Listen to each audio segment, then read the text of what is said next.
Oi, bom dia. Eu sou a Maria Vitória e eu vou apresentar sobre a Elle Keating.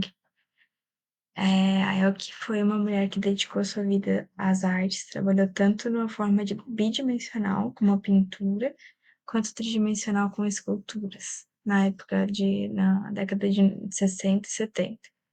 Ela era uma entusiasta para a época dela, não tinha muita mulher que trabalhava com isso, ela utilizava diferentes materiais como madeira, plástico, plavinil, metal, bronze, e tudo para ela parecer virar arte. De acordo com as experiências que teve durante a vida, ela decidiu investir em trabalhos caracterizados pela vegetação da Mata Atlântica brasileira, transmitindo muita brasilidade e cores e formas que traduzissem o que ela estava sentindo. Nesse painel a gente pode observar muita referência, né, durante os anos dela como artista que ela viveu, algumas obras dela. O torso fragmentado foi uma escultura de bronze e madeira dela que exemplifica o interesse nas formas orgânicas e na expressão do movimento e da fragmentação. A obra dela reflete o olhar sobre o corpo humano, dialogando com uma ideia de incompletude, eh, demonstrando que todo pode ser entendido a partir de seus fragmentos. Ela trabalhou com muitos materiais e a escolha do termo torso já remete ao núcleo do corpo humano, enquanto a fragmentação sugere tanto um processo de destruição quanto de morte, permitindo interpretações variadas. Esse painel ele exemplifica as formas, os materiais, ele traduz um pouco também da obra escolhida, com partes desconexas. O painel do projeto busca unir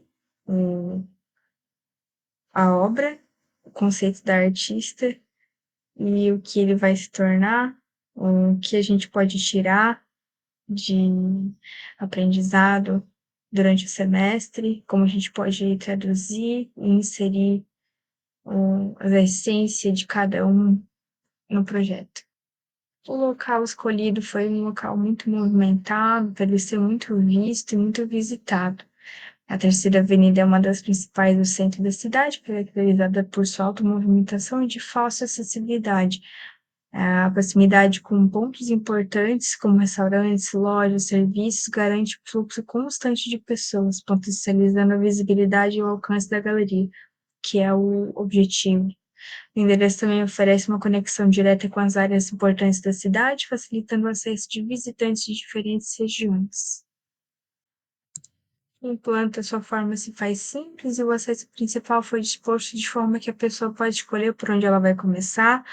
Fica subjetivo, mas como o meu terreno que eu escolhi, ele faz esquina, é algo que vai me ajudar a fazer a pessoa circular, seja de que forma for. Assim, não importa muito. O que importa seria que a pessoa fosse conhecer, que ela tivesse interesse de transitar, despertasse curiosidade nela. A fachada a gente deixa isso um pouco mais claro.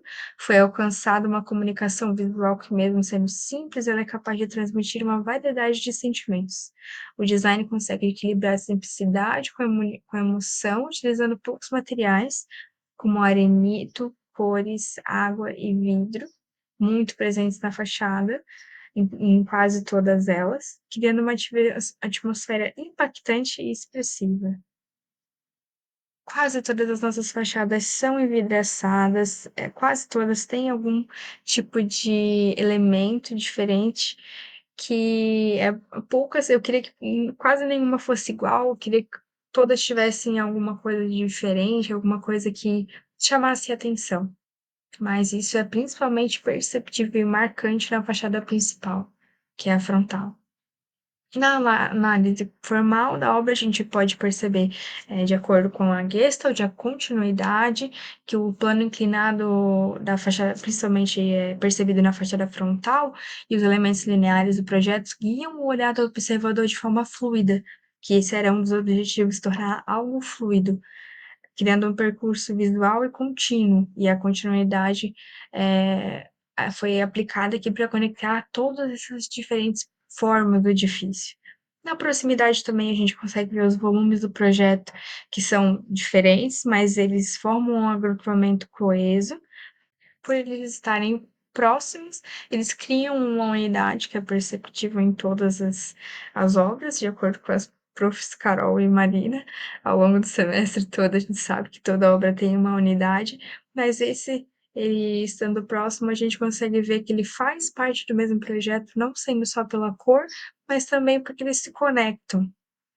No Xing, pelo Xing, a gente também consegue perceber que as articulações de transições, que já fala sobre, junta com a proximidade, né, os volumes estão conectados por transições suaves e espaços de conexão, mantendo continuidade entre os blocos e os ambientes internos e externos, valorizando a fluidez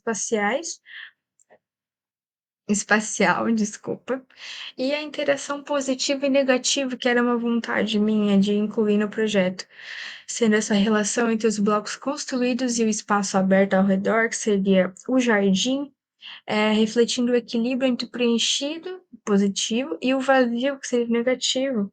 Vazio, entre aspas, porque a gente preencheu com árvores, né? É fundamental no entendimento espacial, que isso para mim era fundamental para garantir uma fluidez, uma harmonia entre o local e o construído. Passando para os elementos agora, a Eva, que trabalhou tanto com esculturas mais sólidas quanto a brasilidade transmitida por formas fluidas e coesivas. Valorizava também o espaço aberto e a conexão com o céu e o que há lá fora. Ela transmitia muito isso nas obras que eu observei. Devido a essas suas características de uso de elementos naturais, a conexão entre o natural e o construído e as variadas interpretações que as pessoas podem ter diante de sua arte, eu decidi criar um volume simples que transmitisse emoção, essa passagem do tempo e ideias e comportamentos.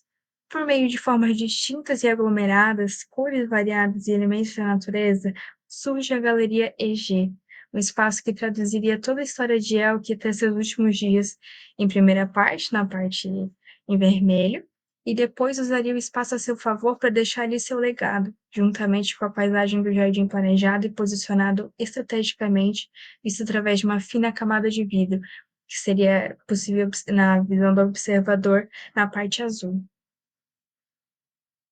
E foi isso. Muito obrigada.